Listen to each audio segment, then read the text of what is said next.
लोग हमसे पूछते हैं कि आप कोचिंग पढ़ाते हैं, अगर बच्चे शोर करते हैं तो आप उनको कैसे शांत कराते हैं?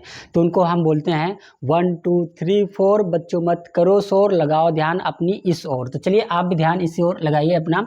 देखिए हम क्लास 9 का एक्सरसाइज 1.4 आज सॉल्व करने वाले हैं और इसमें पहला क्वेश्चन क्या पूछा है, हमें बताना है कि कौन कौन सी संख्याएं परिमेय है और कौन कौन सी अपरिमेय है, हमें ये इसमें पहचान करना है।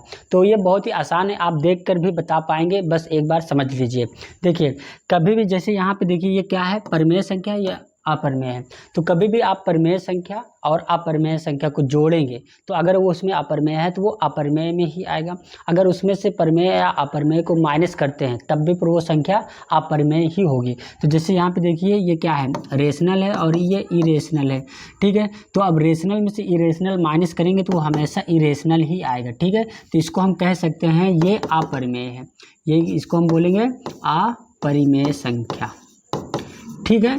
क्योंकि परिमेय संख्या में से अपरिमेय माइनस करेंगे तो वो हमेशा अपरिमेय संख्या ही होगा। फिर देखिए यहाँ पे ये परिमेय है लेकिन ये प्लस में अपरिमेय है और यहाँ पे माइनस में अपरिमेय है, तो ये प्लस और माइनस दोनों सेम संख्या है तो इसलिए यहाँ से ये कैंसिल हो जाएगा। इतने में से इसको हमने हटा ही दिया, घट गया। तो बचा क्या भैया, 3 है और 3 क्या है, ये परिमेय संख्या है, ये क्या है परिमेय संख्या, ठीक है। तो ये हो गया अपरिमेय, ये हो गया परिमेय संख्या। फिर उसके बाद यहाँ पे देखिए, अब आप किसी भी संख्या को परिमेय या अपरिमेय से भाग करें या गुणा करें वो हमेशा अपरिमेय होता है, लेकिन जब से यहाँ पे देखिए कैंसिल हुआ तो उसमें भी इंटू में क्या होता है, कट सकता है। जैसे कि ये वाला देखिए कैसे, इसको हम कैसे लिख सकते हैं, 2 × √7 और इसको क्या है 7 × √7, ठीक है। अब देखिए ये दोनों संख्या सेम है, हाँ जी, तो ये इंटू में तो ये ऐसे ऐसे क्रॉस कट गया भाई साहब, बचा क्या, ये बचा 2/7। अब 2/7 क्या है, परिमेय संख्या। कोई भी संख्या अगर बटे में है P/Q के रूप में है तो वो परिमेय संख्या है, ठीक है। और जो नहीं बटे में लिखा जा सकता उसी को हम अपरिमेय कहते हैं, या जिसका कोई वो पैटर्न नहीं बनता और अनंत आता चला जाता है, आगे हम उसको समझेंगे। अब देखिए ये क्या हो गया भैया, परिमेय संख्या, तो इसको भी हम लिख देंगे, ये हमने पहचान कर लिया, ये है परिमेय, ठीक है। यहाँ बस हो गया, ये हो गया परिमेय। तो एक अपरिमेय फिर परिमेय और ये वाली भी हो गई, हमें परिमेय मिल गई। अब देखिए ये परिमेय है और अपरिमेय से भाग किया गया है तो ये क्या होगा, हमेशा अपरिमेय ही होगा। किसी भी संख्या को अपरिमेय से भाग करेंगे परिमेय में तो वो अपरिमेय कहलाएगा। तो ये क्या बन जाएगी, अपरिमेय, ठीक है। जो भी आएगा ये हमेशा अपरिमेय ही रहेगा। अब देखिए ये पाई आपको अच्छे से पता है कि ये अपरिमेय संख्या है और 2 से मल्टीप्लाई हुआ, तो जो भी ये आएगा वो हमेशा अपरिमेय ही रहेगा, ठीक है, अपरिमेय। तो हमने इस क्वेश्चन में पहचान कर लिया है। आई होप अब कोई डाउट नहीं होगा। आपको याद रखना है चाहे हम जोड़े या घटाएं, अगर अपरिमेय है तो वो अपरिमेय बन जाएगी, ठीक है, और गुणा करेंगे तब भी पर अपरिमेय होगी। आगे देखिए अगला क्वेश्चन क्या बोल रहा है, निम्नलिखित व्यंजकों में से प्रत्येक व्यंजक को सरल कीजिए। व्यंजकों को हमें सरल करना है, जैसे ये जो व्यंजक हैं इसको हमें सरल करना है। तो जैसे देखिए अगर हम बोले √5 + √2 को जोड़ेंगे तो क्या होगा, तो बहुत से इसको बच्चे बोल देंगे √7, लेकिन गलत, इसको हम यही लिखेंगे, ठीक है। अगर कुल मिला के इसको और आगे सॉल्व नहीं किया जा सकता, अगर इसको सॉल्व करेंगे तो यही आएगा, ठीक है, इसको और दूसरा हम नहीं लिख सकते, ठीक है। आई होप ये क्लियर हो गया होगा। तो जैसे यहाँ पे ये चीज़ है, अब देखिए ये अलग है और ये अलग है, ना ये A + B का फॉर्मूला बन रहा है और ना ही ये कुछ, तो मतलब ये इसको हम यही लिख सकते हैं, या तो एक चीज़ और इसमें कर सकते हैं जो हम मल्टीप्लाई करते हैं, जैसे इसको इसमें भी मल्टीप्लाई करेंगे ये वाले को और इस वाले को फिर इसमें भी, दोनों में मल्टीप्लाई करते हैं। तो जैसे इसको करेंगे इसमें तो 3 × 2 क्या होता है 6, ठीक है, 3 × 2 6 तो हो जाएगा 6। अब ये इसको अब इसमें करेंगे तो यहाँ पे क्या है प्लस, तो ये हो जाएगा प्लस। अब 3 × 2 √2 में करेंगे तो यहाँ आ जाएगा 3 √2, ठीक है। ये वाले से नंबर से हमने इसमें कर दिया, अब इस वाले से इस दोनों में करना है, तो अब इससे इसमें करेंगे तो 2 √3 हो जाएगा, प्लस में है तो प्लस, क्या हो जाएगा 2√3, तो 2√3। अब ये √3 को √2 से मल्टीप्लाई करेंगे तो क्या होगा 3 2 जा 6, ये आपस में हो जाएगा, तो यहाँ प्लस लगा के √ हम 6 कर सकते। तो या तो ये हम लिख सकते हैं या तो यही रख सकते हैं, बस हो गया है सॉल्व। इससे सरल अब नहीं किया जा सकता।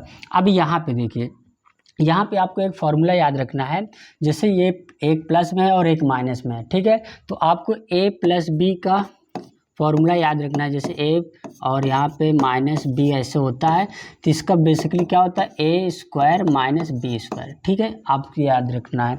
तो ये आपको पता भी होगा पहले से। तो इसी टाइप से अब देखिए, ये मान लीजिए a है, ये हमारा b है, ठीक है, यहाँ पे a और ये हो गया हमारा a - b। अब इसका फॉर्मूला क्या है a² - b², तो इस किसी को भी ले लें, मान लीजिए यही को, तो 3² - √3², ठीक है। अब आगे इसको सॉल्व करेंगे तो 3 3 जा 9 और ये माइनस है तो माइनस, और √ और स्क्वायर ये क्या हो जाएगा कैंसिल, तो ये बचेगा 3। आगे सॉल्व करेंगे तो आ जाएगा 6। तो इसमें का आंसर हो गया आपका 6। क्लियर है। अब देखिए इसको, यहाँ पे क्या है √5 + √2²। अब इसका आपको फॉर्मूला इसमें भी पता है a + b का होल स्क्वायर क्या होता है, तो वही फॉर्मूला इसमें हम अप्लाई करने वाले हैं।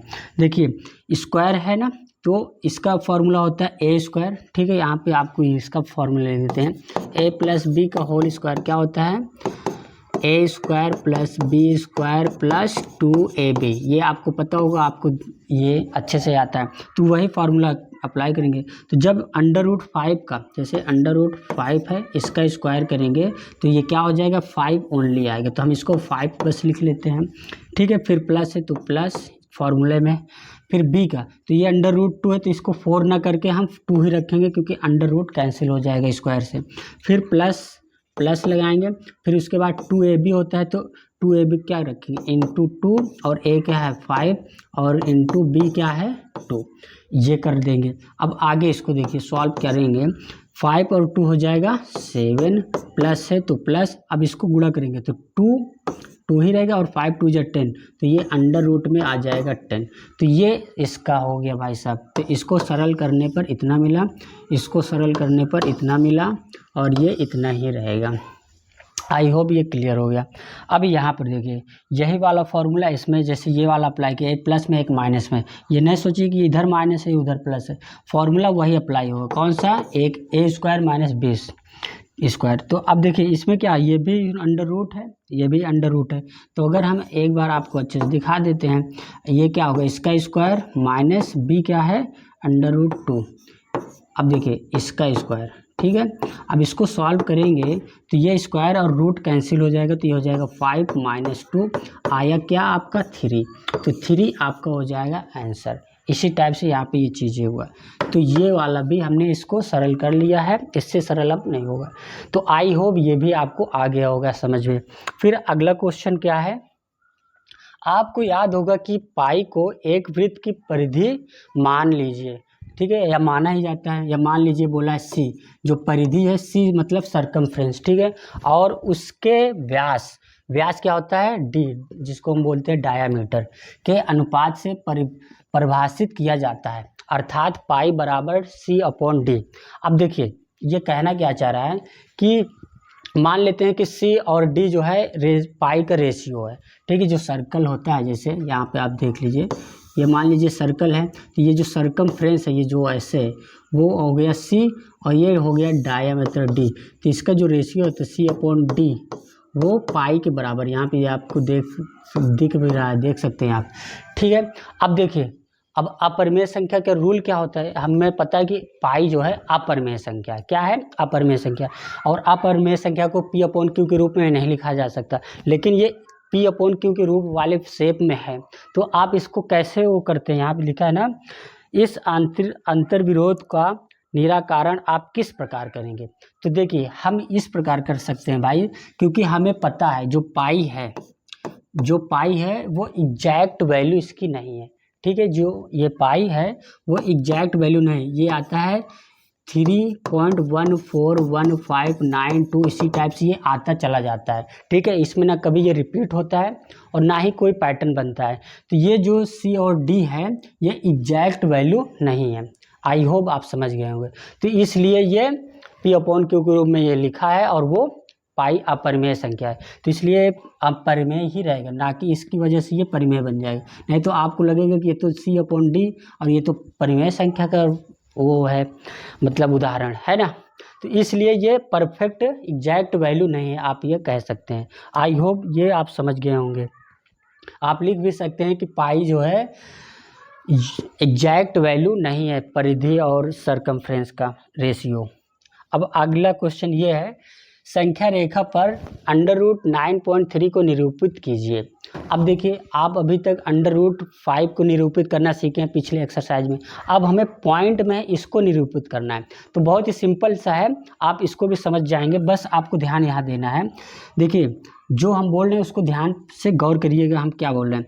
आपको लाइन खींच लेना है, कितना लाइन खींचना है, अगर मीटर में खींच रहे हैं तो मीटर, सेंटीमीटर या इंच जैसे। तो मान लीजिए हमने इसको सेंटीमीटर में खींच लिया, कितना खींचना है, 9.3 सेंटीमीटर है, ये अंडर रूट को भी भूल जाइए।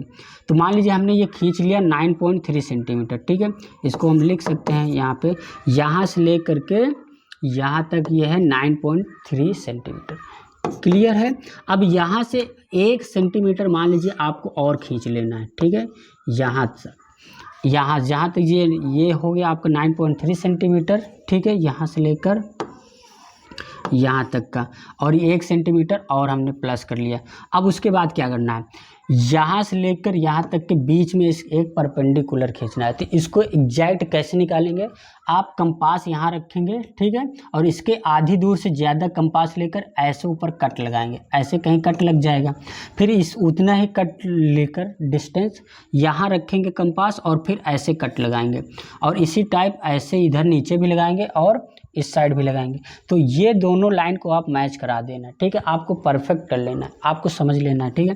तो मान लीजिए हमने ये लाइन मिला दिया भाई साहब, अब इसमें जो लाइन मिलाएं ये बीचों बीच इसके कटेगा, ठीक है। आप अगर ऐसे करेंगे तो ये परपेंडिकुलर बन जाएगा भाई साहब।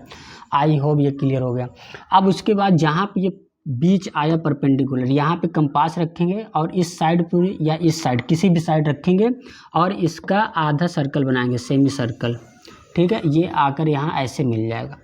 आई होप ये क्लियर हो गया, ठीक है। अब यहाँ पे ये जो है ये वाला पॉइंट, यहाँ से आपको एक परपेंडिकुलर खींचना है, ठीक है, सीधी लाइन खींचेगा और यहाँ पे कहीं ये जो जहाँ पे ये टच होगा, ठीक है, ये जहाँ पे भी टच होगा यही तुम्हारा √9.3 होगा, ये आपका √9.3। अब इसको हमें लाइन पे दर्शाना है, रेखा पे, ठीक है। तो यहाँ से आप लाइन इसको एक्सपेंड करेंगे और फिर ये जो है इसको आप यहाँ से कंपास रखेंगे जितना ये डिस्टेंस है, और कंपास की मदद से फिर आप इसको कंपास की मदद से ऐसे लाकर, ठीक है, ऐसे लाकर इस लाइन पे दर्शा देंगे।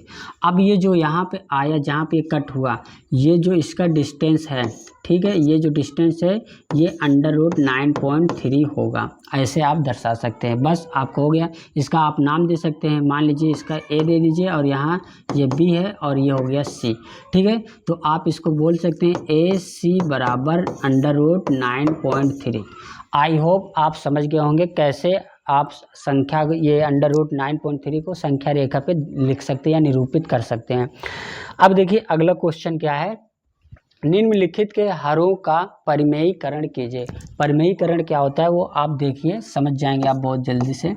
जैसे यहाँ पे ये है तो जितना नीचे होता है उतने ही से हमें गुणा कराना होता है, ऊपर नीचे दोनों को। अब जैसे यहाँ पे 1/√7 है, ठीक है। अब हमें इसको भी √7 से मल्टीप्लाई करना है और नीचे वाले को भी √7 से। बस हो गया परिमेयीकरण। अब इसको देखिए 1 से √7 को करेंगे तो ये √7 ही होगा, क्योंकि किसी को भी आप 1 से करेंगे तो वो उतना ही होगा जितना उसकी वैल्यू है, तो √7 ही आ जाएगा। अब देखिए √7 हो जाएगा, ये कैंसिल √ आ जाएगा 7, ठीक है। कैसे नहीं समझ में आया, देखिए अगर √7 करेंगे तो 14 आएगा, 49। अब इसको हम बाहर लिख सकते हैं कि नहीं लिख सकते हैं, जैसे ये 49 है, इसको बाहर हम लिख सकते हैं 7, क्योंकि ये 7 का वर्गमूल है, तो इसीलिए इसको हम सॉल्व करेंगे तो आ गया 7। तो ये हो गया, बस काम खत्म, इसका हो गया परिमेयीकरण। अब यहाँ पर देखिए इसको हमें क्या करना है, इसमें आपको एक बात और याद रखना है। क्या याद रखना है, ध्यान से देखिए। जैसे कि इसके अपॉन में है 7 6 ऐसे, ठीक है।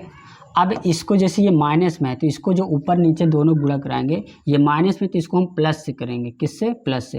तो इंटू √7 प्लस √6 और नीचे भी इसी से √7 प्लस √6, ठीक है। ये हो गया परिमेयीकरण। अब देखिए ये है ऐसे। अब आपको पीछे वाला रूल्स तो याद होगा, एक प्लस में एक माइनस में तो क्या होता है, हम एक को ए और बी मान लेंगे और उसी का हम सॉल्व कर लेंगे। कैसे सॉल्व करना है आगे देखिए। इसको 1 से मल्टीप्लाई करेंगे तो ये जितना है उतना ही रहेगा, तो हम इसको लिखेंगे √7 प्लस √6, ये ऊपर वाला इतना हो गया। अब इसको समझने की बारी है। तो जैसे अभी हमने पीछे बोला था ना, a प्लस बी और a माइनस बी, ठीक है, ये माइनस, इसका क्या होता है फॉर्मूला, a² माइनस b², ये होता है। तो इसी टाइप से हमने किसी को, चाहे इसको या इसको a भी मान लेंगे। अब a क्या है, इस फॉर्मूले के हिसाब से हमें a को रखना है a², तो a है 7, तो 7 अंडर रूट कट जाएगा क्योंकि a² बोला है, ठीक है। तो 7² नहीं तो आप समझ लीजिए √7 और इसका स्क्वायर माइनस फिर 6 है तो √6 और इसका स्क्वायर। आगे अब एक स्टेप और करना पड़ेगा, ये ऊपर वाला तो जितना है उतना ही रहेगा, ठीक है। अब ये अंडर रूट और ये स्क्वायर कट जाएगा तो ये हो जाएगा 7 और ये माइनस है तो माइनस, और फिर ये क्या होगा भाई साहब, ये अंडर रूट और स्क्वायर कैंसिल तो हो जाएगा 6। अब आगे आप देखिए, इसमें से इसको कैंसिल कर देंगे, 7 में से 6 गया, बचेगा 1 और नीचे 1 की कोई वैल्यू नहीं होती है तो ये हो जाएगा 7 प्लस √6, ये आंसर हो गया। यही इसमें का आंसर। आई होप समझ गए होंगे। फिर इसी टाइप से इसको भी करना है भाई साहब। क्या करना है, एक को गुणा करना है, ये प्लस में है तो इसको माइनस वाले से करना है, √5 माइनस √2, ठीक है। अब नीचे भी ऐसे करना है, एक तो है ही √5 प्लस √2, अब इसको भी गुणा किससे करना है, √5 माइनस √2। इसकी वैल्यू चेंज नहीं होगी क्योंकि सेम संख्या से मल्टीप्लाई कराने पर ऊपर नीचे वैल्यू चेंज नहीं होती। अब देखिए ये प्लस माइनस वाला फॉर्मूला बन गया। अब इसी टाइप से इसको भी कर लेना जैसे हमने किया, 1 से मल्टीप्लाई करेंगे तो जितना ये है उतना ही रहेगा, तो क्या है √5 माइनस √2, नीचे क्या है, इसको चाहे इसको a भी मान लीजिए चाहे ये वाले को, तो a², अब अंडर रूट है तो कैंसिल हो जाएगा अंडर रूट, तो -2 आ जाएगा, 5 - 2 सॉल्व करेंगे क्या आएगा 5 माइनस √2 और इसके 5 में से 2 माइनस करेंगे तो आ जाएगा 3, ये हो गया इसमें का। तो इसको परिमेयीकरण करने पर इतना आपको प्राप्त होगा। आई होप ये भी क्लियर। अब क्या करना है, इसी टाइप से आपको फिर इसको कर लेंगे भाई साहब, इसको करना है 1, अब ये माइनस में तो इसको भी +7 अंडर रूट इसमें नहीं है तो इसको 2 रखेंगे, ठीक है। अब नीचे क्या है √7 माइनस √2, ये अंडर रूट नहीं 2 है, फिर अब यहाँ पे क्या लगाना है इंटू, फिर √7 प्लस 2, ये हो गया प्लस माइनस को वो फॉर्मूला बन गया है। अब आगे क्या करना है आपको अच्छे से पता है, इसको 1 है तो जितना ये है उतना ही रहेगा, √7 प्लस 2, अब नीचे क्या होगा, ये 7 का अंडर रूट कैंसिल तो 7 रहेगा और ये माइनस 2 का स्क्वायर होगा तो ये हो जाएगा 4, ठीक है। तो ऊपर रहे 7 प्लस 2, नीचे आ जाएगा 4, 7 माइनस होगा तो 7 में से 4 माइनस करेंगे तो आएगा 3, ये हो गया इसमें का परिमेयीकरण। आई होप ये भी क्लियर हो गया। अब आगे क्या है, अगला एक्सरसाइज। तो इस एक्सरसाइज को हम अगली वीडियो में समझेंगे। यहाँ तक आपको समझ में आया तो वीडियो को लाइक कर दीजिए और चैनल को सब्सक्राइब कर लीजिए। मिलते हैं इस वीडियो के साथ। जय भीम।